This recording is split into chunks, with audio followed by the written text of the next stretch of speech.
नमस्कार शेतकरी मित्रांनो, आपण इथं पाहू शकता की आपण हळद या पिकामध्ये आलो आहेत आणि हळद या पिकामध्ये आपल्याला ह्या वर्षी बऱ्याचशा गोष्टींना सामोरे जाण्याची पाळी येणार आहे। कारण ह्या वर्षी पाऊससुद्धा आपल्याकडे तुटक अवस्थेत झालेला आहे। पाऊस असं नदी नाले भरण्यासारखा पाऊस झाला नाही आहे, जेणे आणि आपल्या शेतामध्ये सुद्धा असा पाऊस साचेल या पद्धतीने पाऊस झाला नाही आहे। म्हणून ह्या वर्षी आपल्या शेतामध्ये मर या रोगाची सुद्धा तिथं जास्त प्रमाणात उद्भवू शकतो आणि त्यासोबतच पाऊस कमी असल्यामुळे हुमणीचा उद्रेकसुद्धा तिथं अतिशय भीषण प्रमाणात तिथं आपल्याला पाहायला मिळू शकतो। आणि मित्रांनो, एक विसरू नका, ह्या पिकामध्ये निमॅटोडचा अतिशय भयानक प्रकारे इथं आपल्याला तिथं प्रादुर्भाव पाहायला मिळणार आहे। मग मित्रांनो, या सगळ्या गोष्टींना आपण काय करू शकतो? जर आपल्याला या सगळ्या गोष्टींचा तिथं सखोल अभ्यास केला आणि हे सगळं तुम्हाला कंट्रोल करायचं आहे, तर मी तुम्हाला 2 उपाय सांगतोय मित्रांनो।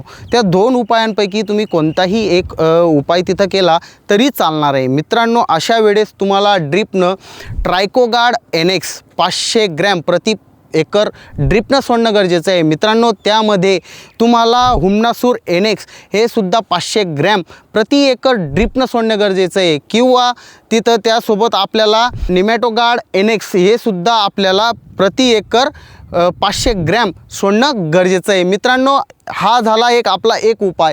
आणि यात तुम्ही अजून सुधारित काय उपाय करू शकता? जर तुमचा समजा हळद या पिकामध्ये खत व्यवस्थापन राहिलं असेल किंवा तुम्ही खत व्यवस्थापन केलं नसेल, तर तुम्हाला अजून एक उपाय सांगतो। तो जर तुम्ही केला तरीसुद्धा आपल्याला आपल्या पिकातून ही सगळी समस्या नायनाट करताना आपण करू शकतो। मग मित्रांनो, अशा वेळेस तुम्ही काय करू शकतात? अशा वेळेस तुम्ही तिथं जैविक मित्रा किट या किटचा तिथं वापर करू शकता। जी आपण एक किट 16 किलोची एक किट आपण खतामध्ये मिक्स करून सुद्धा टाकू शकतो। मग आपण अशा वेळेस जैविक मित्रा किटमध्ये नेमकं काय देतो?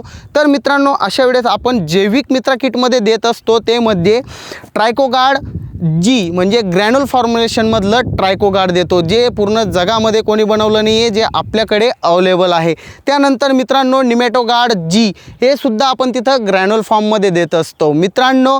त्यानंतर आपण तिथं देत असतो NPK कन्सो G, जे की आपण जे खतं देणार आहेत ते सुद्धा पिकाला अवेलेबल करून देण्यासाठी आपल्याला मदत करताना पाहायला मिळणार आहे, ते सुद्धा आपण या किटमध्ये देत आहेत।